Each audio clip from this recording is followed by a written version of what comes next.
안녕하세요. 이번 영상에서는 중학교 1학년 1학기 1단원인 소인수분해 단원에 대해서 이야기해 보도록 하겠습니다. 소인수분해는 현재 교육과정에서 대수학을 공부할 때 처음으로 만나는 개념입니다. 소인수분해 단원에서는 자연수를 분류하는 방법과 소인수분해에 대한 두 가지 내용을 배우게 됩니다. 다음과 같은 일반적인 자연수를 생각해 보겠습니다. 숫자를 이렇게 늘어놓기만 하면 별다른 특징을 찾기가 힘듭니다. 그래서 사람들은 옛날부터 이런 숫자들을 이해하기 위하여 여러 가지 방법으로 분류를 하였습니다. 대표적인 예가 짝수와 홀수가 되겠지요. 짝이 맞아 떨어지는 수를 짝수라고 하고 짝을 지었을 때 홀로 남는 수를 홀수라고 하였습니다. 이제 다른 방법으로 숫자를 분류해 볼 것인데요. 우리는 곱하기와 나누기를 사용할 것입니다. 기초 영상에서 곱하기를 그림으로 나타내면 이런 직사각형이 된다고 하였는데요. 바로 이 직사각형을 이용하여 자연수를 분류할 수 있습니다. 예를 들어서 7을 보겠습니다. 7은 다음과 같이 원 7개로 나타낼 수 있습니다. 이렇게 나타낼 때 원 7개를 한 줄로 주르륵 늘어놓았죠. 7을 다른 방법으로 표현하려고 하면 표현할 수 없다는 사실을 알 수 있습니다. 2개씩 늘어놓으면 이런 식으로 하나가 남게 되고요. 3개씩 늘어놓아도 이렇게 하나가 남습니다. 4개씩 늘어놓으면 이렇게 하나가 부족하게 됩니다. 이렇게 한 가지 방법으로밖에 표현할 수 없는 수를 소수라고 합니다. 소수는 직사각형으로 표현할 때 한 변이 항상 1이 되고요. 다른 긴 변은 그 수 자신이 되게 됩니다. 따라서 소수는 약수의 개수가 1과 자기 자신의 2개밖에 되지 않습니다. 다음으로는 6과 같은 숫자가 있습니다. 6은 앞에 7처럼 이렇게 한 줄로 주르륵 늘어놓을 수도 있지만 다음처럼 두 줄로 늘어놓을 수도 있고 세 줄로 늘어놓을 수도 있습니다. 이런 식으로 두 가지 이상으로 표현할 수 있는 숫자를 합성수라고 합니다. 이때 여기서 보시는 바와 같이 두 줄의 2와 세 줄의 3은 소수라는 것을 알 수 있습니다. 따라서 우리는 합성수가 소수들이 모여서 곱해진 수라는 것을 유추해 볼 수 있습니다. 따라서 6 같은 경우는 1 곱하기 6도 되지만 2 곱하기 3도 된다는 것입니다. 그러면 소수와 합성수만으로 모든 자연수를 다 표현할 수 있을까요? 1은 소수와 합성수가 아닌 유일한 숫자입니다. 원으로 표현하면 이렇게 하나가 되겠지요. 1은 존재하는 것을 의미하는 숫자로 곱했을 때 곱한 숫자 자신을 만드는 특별한 숫자입니다. 예를 들어서 1 곱하기 7을 하면 7이 되고 1 곱하기 6을 하면 6이 된다는 사실을 우리는 방금 전에 확인을 하였습니다. 그래서 1을 따로 떼어서 분류를 하였습니다. 자연수를 다시 우리에게 익숙한 숫자를 활용하여 나타낼 수 있는데요. 우리는 보통 한 번에 많아야 두 가지 정도의 일을 동시에 할 수 있습니다. 그래서 개수를 셀 때 1은 하나, 2는 둘, 3 이상의 여러 가지 숫자들은 많다라고 표현을 하겠습니다. 정리해보면 자연수는 1, 소수, 합성수로 분류가 되며 곱하기 표현 방법으로는 소수가 한 가지, 합성수가 두 가지 이상으로 표현할 수 있는 숫자입니다. 그리고 약수의 개수로는 1이 1개, 소수가 2개, 합성수가 3개 이상인 많다 이렇게 나타낼 수 있는 숫자입니다. 그럼 다음으로 거듭제곱에 대한 이야기를 해보겠습니다. 거듭제곱의 정의는 여러 번 곱하는 것입니다. 같은 수나 문자를 거듭하여 곱한 것을 간단하게 나타낸 것인데요. 예를 들면 2 곱하기 2 곱하기 2가 있을 때 이것을 3번 쓰기보다는 2의 세제곱 이런 식으로 쓰는 것을 나타냅니다. 왜 이렇게 쓰는지는 이전에 사칙연산에 대한 설명을 한 영상에서 설명을 하였습니다. 그래서 그 영상을 참고하시면 좋을 것 같습니다. 여기서 a를 n번 곱한 경우가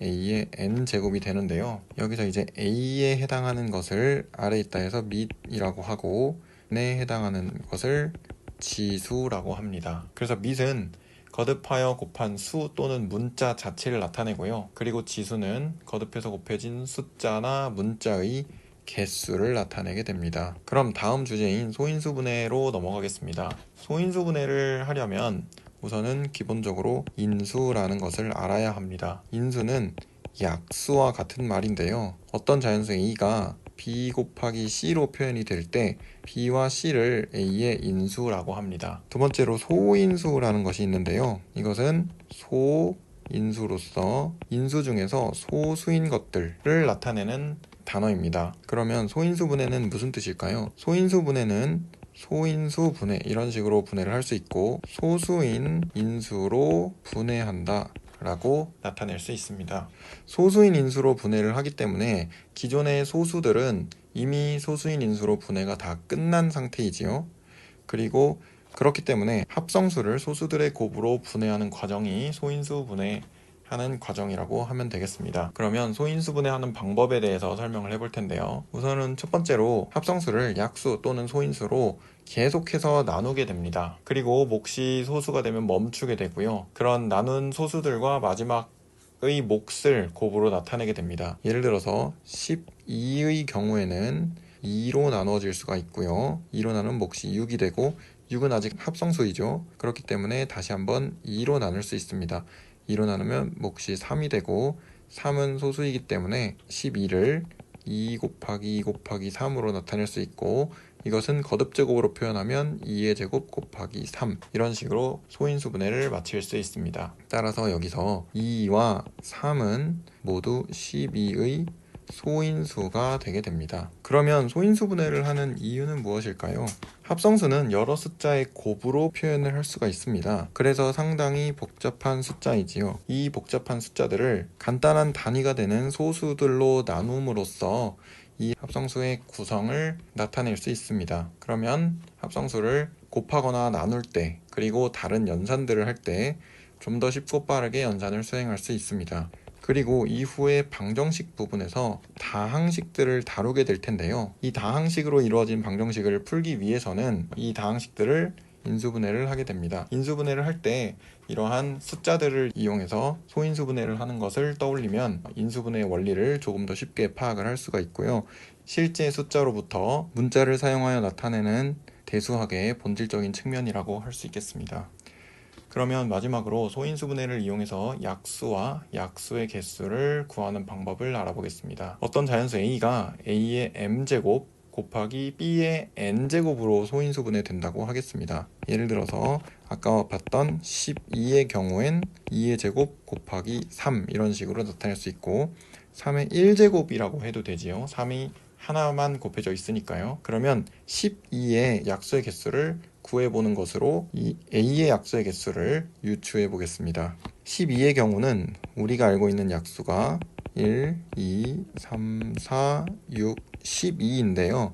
이것들이 어떻게 만들어졌는지 살펴보겠습니다. 자, 다음과 같이 표를 그려보았는데요. 여기서 1은 2가 하나도 곱해지지 않았다는 뜻으로 2의 0제곱이라고 표현하고 또는 3이 하나도 곱해져 있지 않다는 뜻으로 3의 0제곱으로 표현을 하겠습니다.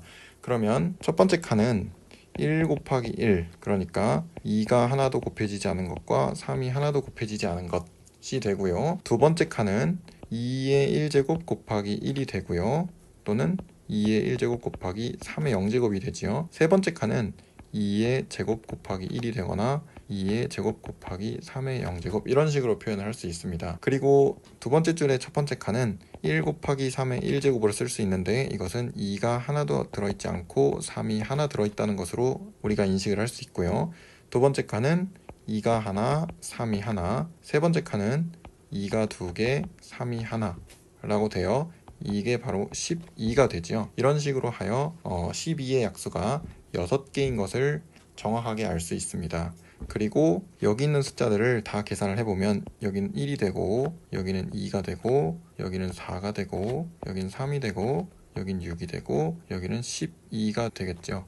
그래서 이런 식으로 12의 약수가 전체적으로 모두 다 나왔다는 것을 알 수 있습니다. 그럼 이것을 확장하여 A에 대해서도 살펴보도록 하겠습니다. 이런 식으로 칸을 다 채워봤는데요. 여기 보시는 바와 같이 1에서부터 시작하여 A의 m제곱까지 전체적으로 m 더하기 1개가 존재하고 그리고 여기 보시는 바와 같이 1에서부터 시작하여 B의 n제곱까지 n 더하기 1개가 존재하여 이 칸의 개수가 총 m 더하기 1 곱하기 n 더하기 1이 되는 것을 알 수 있습니다. 그래서 소인수분해를 이용해서 이런 식으로 직사각형의 표를 만들어 보면 어떤 합성수의 약수의 개수를 정확하게 알 수 있습니다. 그럼 만약에 A가 A와 B와 C의 세 가지 종류의 소수로 이루어져 있다면 어떻게 될까요? 앞에서 보신 바와 같이 이 경우에 L 더하기 1 곱하기 M 더하기 1개의 그 표의 칸이 만들어지는 것을 보셨죠?